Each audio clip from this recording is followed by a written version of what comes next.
Hello, my name is Mariela Castillo, and tonight I will present the second questionnaire about phonetic. Well, the first question is, what is language?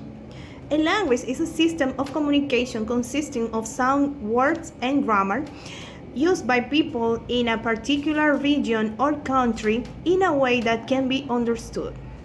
The question number 2 is, what two skills must a student acquire in order to master the sound system of a language?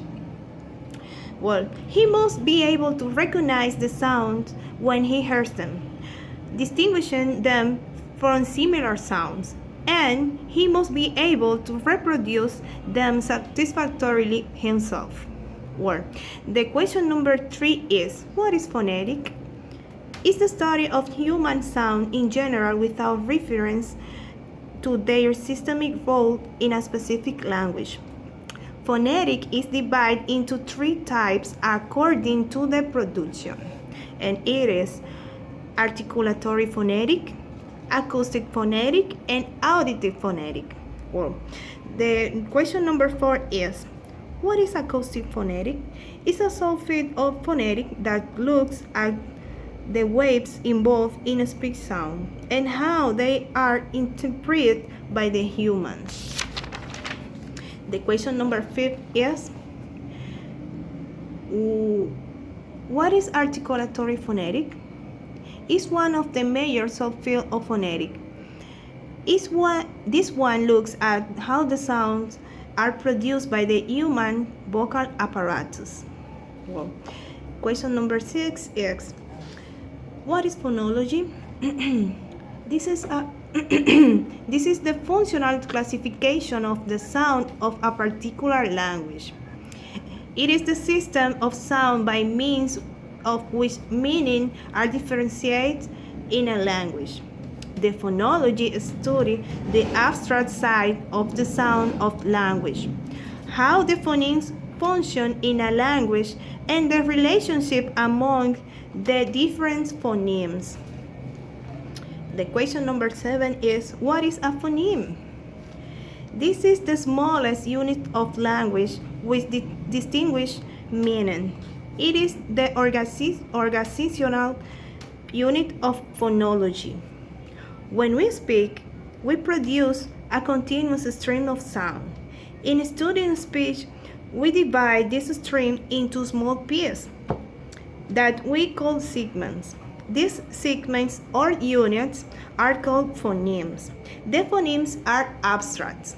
Well, the question number 8 is, what are allophones? Allophones are the realization of a phoneme and no distinctive variants of a phoneme. Allophones are provided by different sounds in a language, which don't change the meaning of a word. The allophones can be aspirate or unaspirate, and we write them in square brackets. The question number 9 is, what is an alphabet? The alphabet is a set of 26 letters from A to C that we use to represent English in writing. But the letters of the alphabet not always represent the same sound in English. Well, question number 10 is, what is a phonetic alphabet? It's a system of transcribing the sound of language which consists of some Latin and Greek letters and a variety of additional symbols and diacritics. The goal is to represent each recognizable sound in a unique fashion. Question 11. What is the difference between broad and narrow transcription? Narrow transcription captures as many aspects of a specific pronunciation as possible and ignores as few details as possible.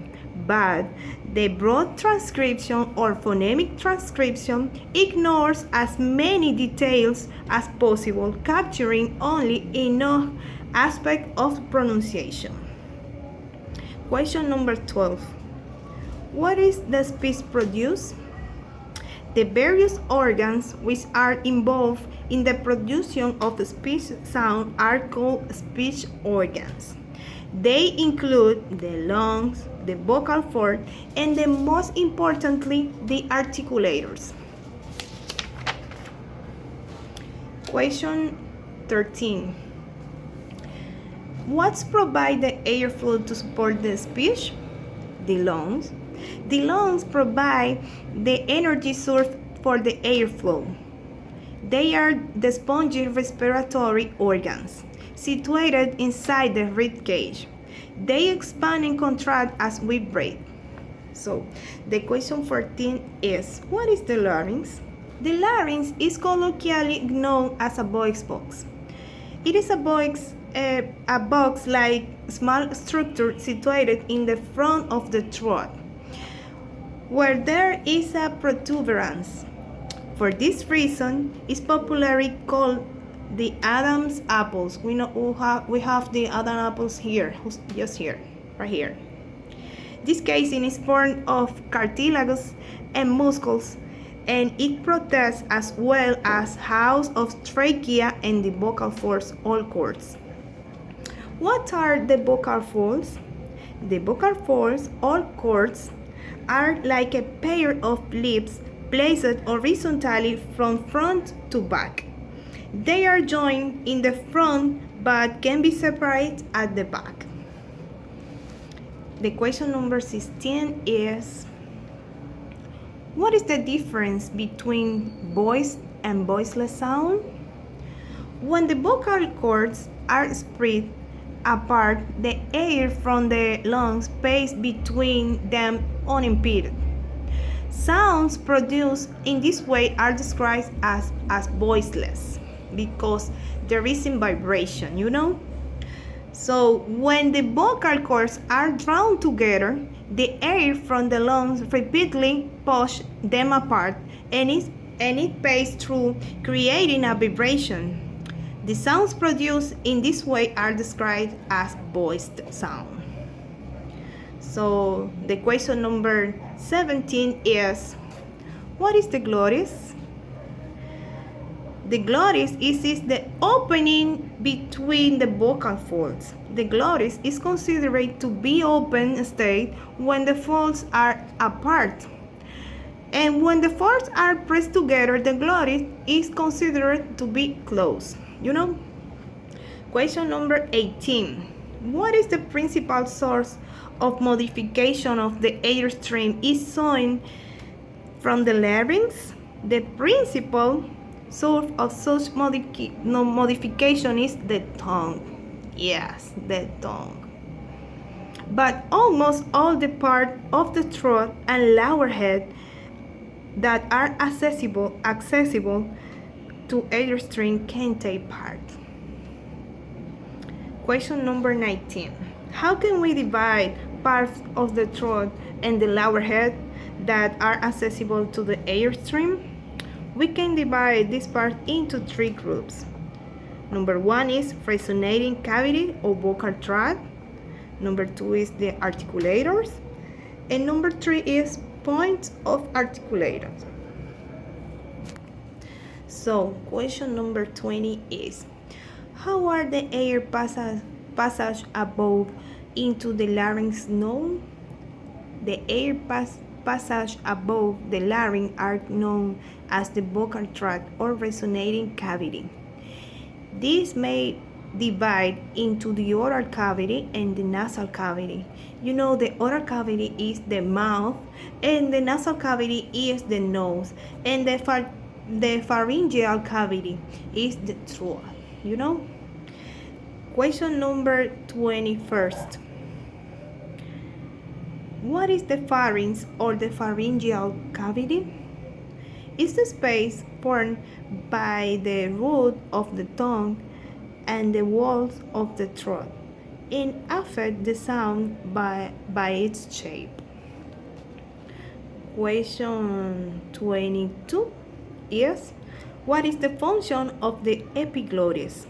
The epiglottis serves as a protective cover for the larynx so that food goes not to the wrong way, but it serves to purpose in the production of speech. Question number 23,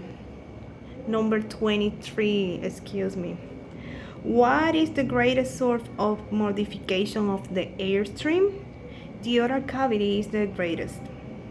It contains a number of highly mobile organs and can assume a tremendous number of different shapes, but can be to the tongue, you know? Question number 24. Also, what are the articulatory? Which are they?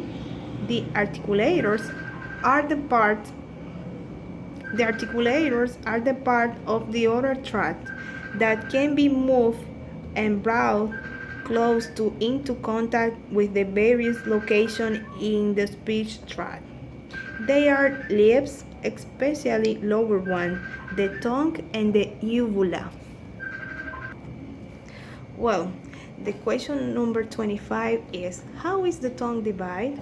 The tongue is divided into the tip or point, blade, which are just behind the tip, the front, which lies below the hard palate, the back, which is beneath the soft palate, and the root, which is opposite the back wall of the pharynx. You know? The question 26 is, what are the points of articulation? Which are they? They are fixed location against with the mobile articulator operate in order to produce a speech sound. They are the teeth, the alveolar ridge, the hard palate, the velum or soft palate, the belly closure, the back wall of the larynx, the tongue, lips, the vocal cords, etc. Question number 27. How are the consonants classified according to the place of articulation? The consonants can be bilabial, with the two lips together, labiodental, the upper lip and teeth, dental, the tongue between teeth, alveolar, the tongue behind the back upper teeth, palatal, the tongue rise up the hard palate, velars, you can move the velum, and glottal, you use only the glottis, no tongue, no teeth, only glottis. Question 28. What are the vowel voice or voiles? The vowels are voiced because there is no vibration in the vocal folds. So all the vowels are voiced, Question 29. How can the vowels be described? The vowel is a syllabic speech sound pronounced without any structure in the vocal tract. Vowels are one of two principal classes of speech sounds. The vowels can vary in quality, in loudness, and also in length or tension. Question 31st. What does the distinctive quality of sound of any vowel result from?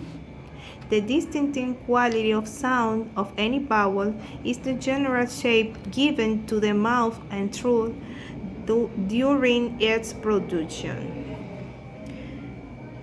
Question 32nd. What is the major element of every syllable? Is considered the basic physiologic and acoustic units of speech, in contrast to the individual speech sounds, which are the basic units of language. What is the diphthong? It's a syllabic in which two-vowel resonance can be identified with a change of a resonance as an essential attribute of this kind of speech sound. Sound which consist of a movement or glide from one vowel to another. Question number 35. What are the distinctive diphthongs in American Modern English? Most linguists agree that there are 8 diphthongs in the English language, although some argue for as few as 3. The most common diphthongs in American English are said to be I as in buy, O as in how, ow as in how, and oi as in boy. Question number 36. How can consonants be classified according to the place of articulation? The place of articulation are the place where the constriction and obstruction of airs occur. So, according to the place of articulation, the consonants can be bilabial, labiodental, dental, alveolar, postalveolar, palatal, velar, or glottal. So, how can consonants be classified? I'm sorry. The question is, what is a manner of articulation? The manner of articulation refers to how the airstream from the lungs is directed to the mouth and modified by the various structures of produce a consonant phoneme. So, it is all. I wait that you have a good night. Bye-bye.